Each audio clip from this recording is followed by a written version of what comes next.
राहुल गांधी कान खोल कर सुन ले, अगर दोबारा ऐसी घटना हुई तो तेरे घर में घुस के हम गोली मार देंगे। देश की छवि नेता विपक्ष को गोली मारने की बात करने पर खराब नहीं होती? क्या देश की छवि मीडिया में इस बात पर डिबेट तो छोड़िए, इस खबर को पूरी तरह से ब्लैकआउट कर देने पर खराब नहीं होती? पहले राहुल गांधी को घर में घुसकर गोली मारने की धमकी दी, फिर जब पुलिस ने गिरफ्तार किया तो सुर बदल गए। वही बीजेपी ने भी सफाई दी है और इस पूरे मामले में कांग्रेस प्रवक्ता सुप्रिया सुनित ने गोदी मीडिया पर हमला बोला है। क्या कुछ कहा है इस वीडियो में आपको हम बताएंगे। नमस्कार, 4 PM पर आप सभी का स्वागत है। दोस्तों, बीते कुछ समय से यह चिंता बार बार सामने आ रही है कि विपक्षी नेताओं को लगातार धमकियां मिल रही हैं। लोकतंत्र में सत्ता पक्ष और विपक्ष दोनों की महत्वपूर्ण भूमिका होती है। यदि विपक्षी नेताओं की सुरक्षा और सम्मान पर सवाल उठने लगे तो यह लोकतांत्रिक व्यवस्था के लिए गंभीर संकेत माना जाता है। अब फिर से एक गंभीर मामला सामने आया है। देश की दूसरी सबसे बड़ी पार्टी लोकसभा में नेता प्रतिपक्ष और कांग्रेस सांसद राहुल गांधी को घर में घुसकर गोली मारने की धमकी दी गई है। यह धमकी सोशल मीडिया पर वायरल हुए एक वीडियो के माध्यम से सामने आई है। इसने राजनीतिक माहौल को और गर्मा दिया है। राजस्थान के कोटा से सामने आए इस वीडियो में एक युवक, जिसने खुद को करणी सेना का प्रवक्ता बताया, उसने न केवल राहुल गांधी बल्कि 25 कांग्रेस सांसदों को भी जान से मारने की धमकी दी है। उसने आरोप लगाया कि लोकसभा अध्यक्ष ओम बिरला के साथ संसद में जो व्यवहार हुआ वह अस्वीकार है। इसी बात को आधार बनाकर उसने कांग्रेस सांसदों के घरों में घुसकर तोड़फोड़ और गोली मारने जैसी गंभीर बातें कही हैं। ऐसी भाषा और सोच किसी भी लोकतांत्रिक समाज के लिए खतरनाक मानी जाती है। वीडियो वायरल होने के बाद कोटा पुलिस ने तेजी से कार्रवाई की और आरोपी को गिरफ्तार कर लिया। पुलिस के अनुसार आरोपी पर पहले से कई मुकदमे दर्ज है। हालांकि गिरफ्तारी के बाद उसने खुद को निर्दोष बताया और कहा कि उसे फर्जी आईडी के माध्यम से फंसाया जा रहा है। इस पूरे मामले ने राजनीतिक बहस को जन्म दे दिया है। इस मामले में बीजेपी ने भी स्पष्ट किया है कि इस व्यक्ति का पार्टी से कोई संबंध नहीं है। हालांकि जो वीडियो वायरल हो रहा है उसमें धमकी देने वाले की पीछे दीवार पर मोदी और ओम बिरला की तस्वीर लगी है, जिसको देखते हुए कहा जा रहा था कि आरोपी बीजेपी नेता हो सकता है, लेकिन पार्टी ने कहा कि उसका बीजेपी से कोई संबंध ही नहीं है। वहीं कांग्रेस ने इस धमकी को बेहद गंभीर बताते हुए कड़ी कार्रवाई की मांग की है। हालांकि कार्रवाई हो चुकी है, पुलिस ने गिरफ्तार भी कर लिया है। दोस्तों, लोकतंत्र में खुलेआम गोली मारने की धमकी देना देश की छवि को नुकसान पहुंचाता है। जी हाँ, लोकतंत्र में असहमति हो सकती है, लेकिन हिंसा या हिंसा की धमकी का कोई स्थान नहीं होता है। वहीं इस पूरे मामले में कांग्रेस प्रवक्ता सुप्रिया सुनित ने गोदी मीडिया को घेरा है। एक्स पर बयान जारी करते हुए कहा है कि आज मीडिया के चरण चुंबकों को देश की छवि वाली लाइन दी गई है। क्या देश की छवि नेता विपक्ष को गोली मारने की बात करने पर खराब नहीं होती है?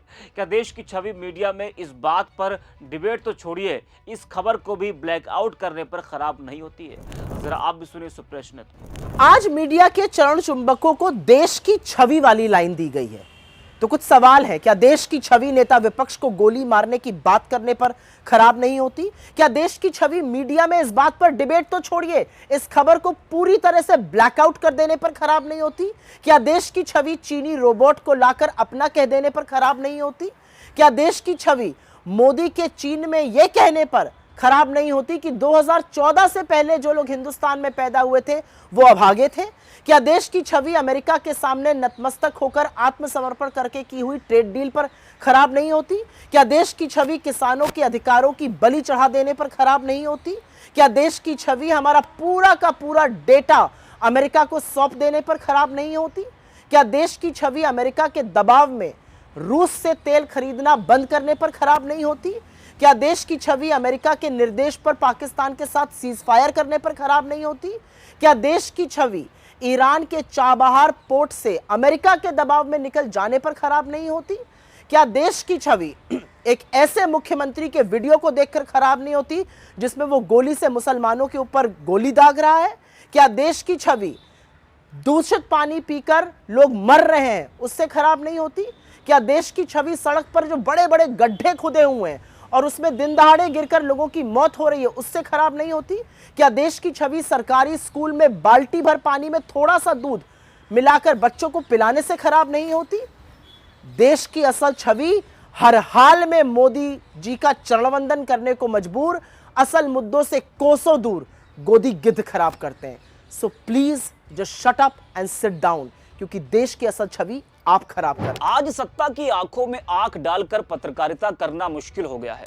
हम पर मुकदमों से लेकर चैनल को बंद करने का दबाव कई बार बनाया गया और अभी भी बनाया जा रहा है। मुश्किल दौर है, लेकिन हम हार नहीं मानेंगे। इसलिए 4 PM को आप सभी लोग ज्वाइन करें और निष्पक्ष पत्रकारिता को जिंदा रखने के लिए जितना हो सके हमारा आर्थिक सहयोग भी करें। उम्मीद है कि आपके सपोर्ट से ये जंग भी हम जीत पाएंगे। तो सुना आपने, यह घटना हमें सोचने पर मजबूर करती है कि राजनीतिक मतभेदों को किस हद तक ले जाया जा रहा है।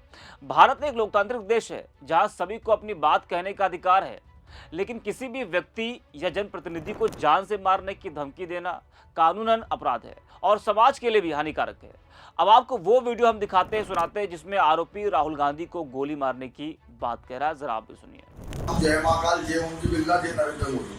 जिस प्रकार से भारत की संसद में कांग्रेस के 25 सांसदों ने घुसकर और श्रीमान लोकसभा अध्यक्ष ओम बिरला से जो गाली गलौज करी है, उसकी हम सभी भारतीय जनता पार्टी के कार्यकर्ता, करनी सेना के कार्यकर्ताओं में काफी रोष भी आते हैं। दोबारा ऐसी घटना हुई, उन सांसदों के घर में घुस के हम तोड़फोड़ करेंगे। और मुझे लगता है कि राहुल गांधी का आदेश पर यह घटना हुई है। राहुल गांधी कान खोल कर सुन ले, अगर दोबारा ऐसी घटना हुई तो तेरे घर में घुस के हम गोली मार देंगे और इसका जिम्मेदार प्रशासन होगा। हमारा प्रशासन से निवेदन है कि 25 सांसद के ऊपर कार्रवाई होनी चाहिए। मोदी सरकार के मंत्री किरण रिजिजू जी का जो बयान आया, उसको सुनने के बाद हम लोग काफी गुस्से में हैं। अगर 24 घंटे के अंदर गिरफ्तारी होती है उन 25 सांसदों की तो ठीक है, इस सभी के हम गोलियां मारेंगे एक एक करके।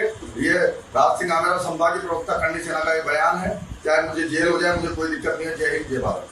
तो सुना आपने। अब ऐसे बयान जब सामने आते हैं तो एक सवाल और उठता है कि इतनी हिम्मत आती कहां से है इन लोगों में।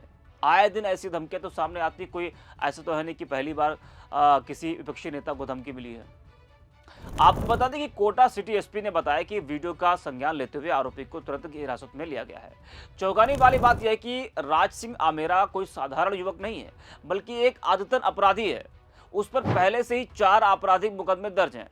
पुलिस अब यह जांच कर रही है कि वह किसी विशेष संगठन के इशारे पर काम कर रहा था या उसकी व्यक्तिगत हरकत थी।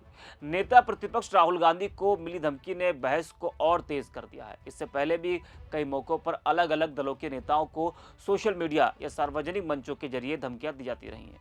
ऐसी घटनाएं केवल व्यक्तिगत हमले नहीं होती, बल्कि वे लोकतांत्रिक मूल्यों पर भी चोट करती हैं।